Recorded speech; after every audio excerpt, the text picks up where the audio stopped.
And we're continuing with the 10th chapter of The Cockatrice Boys by Joan Aiken.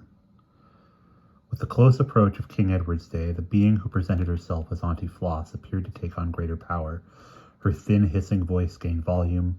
She gabbled a great deal more. A large part of what she said was unintelligible to Sana. Sometimes she addressed other people. Azrael, Abiron, Chesroth. Sometimes Sana thought she heard voices replying, voices that echoed outside the cottage, that clanged like brass over the thatched roof, howled among the trees. "They are getting ready," Auntie Floss said.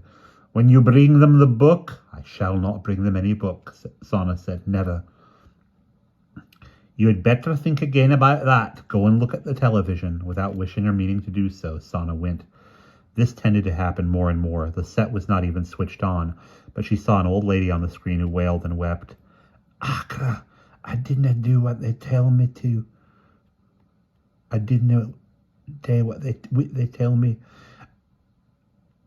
And sign they burned off me feet. Look," and the old woman exhibited two hideously charged stumps.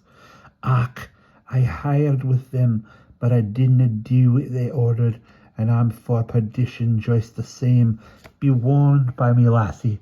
And shrieking, she threw her shawl over her head. Sick and appalled, Sana went back through the front room and opened the outside door, but the weather had worsened again. Snow fell in thick strips. The gale howled. "You know I can't go out in this. It would be hopeless hunting for some old book," she said. Had the picture on the screen been just a trick to fool her?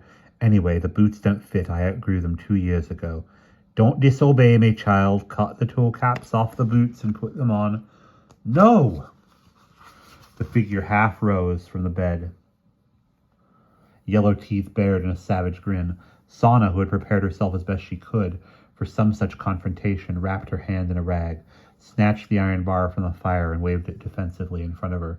To her horror, Aunt Flossie gripped the bar at its red-hot end, twitched it from Sana's grasp, and tossed it out through the open door. The hand that had held the bar was black as burnt toast, but she appeared to feel no pain. "You had better do as I tell you," the voice said. Shocked to death, Sana crept away, found the only knife, and began hacking at the toes of the boots. "Well, if I can get them over my feet, I suppose I might still escape," she thought rather hopelessly.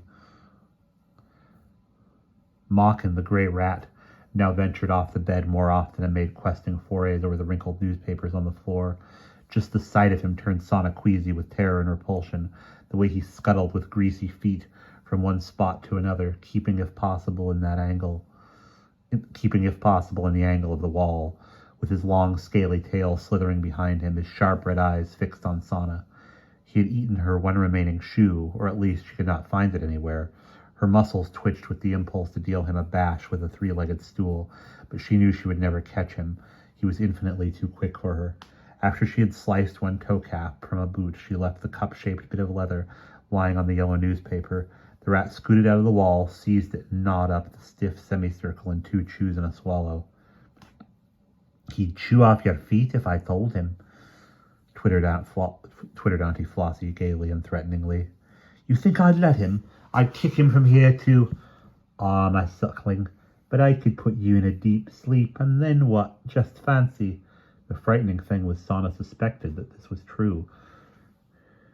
If she let her eyes remain for too long on the hateful yellow grinning face, not that she ever intended to, goodness knew, but sometimes it seemed to happen by compulsion, she'd feel herself becoming drowsy, slipping into a helpless trance-like state, in which this crazy, cut-off life in the cottage seemed like a bad dream, was only a bad dream perhaps. What terrified her was the idea that, lulled, mesmerized into such a state, she might do anything that Floss told her. Go and fetch that book, cut off her own means of escape perhaps.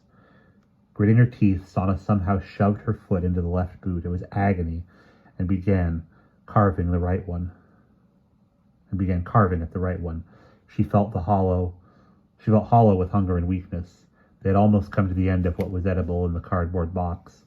All that remained was dry mustard, paraffin wax, knife powder, and dandelion coffee.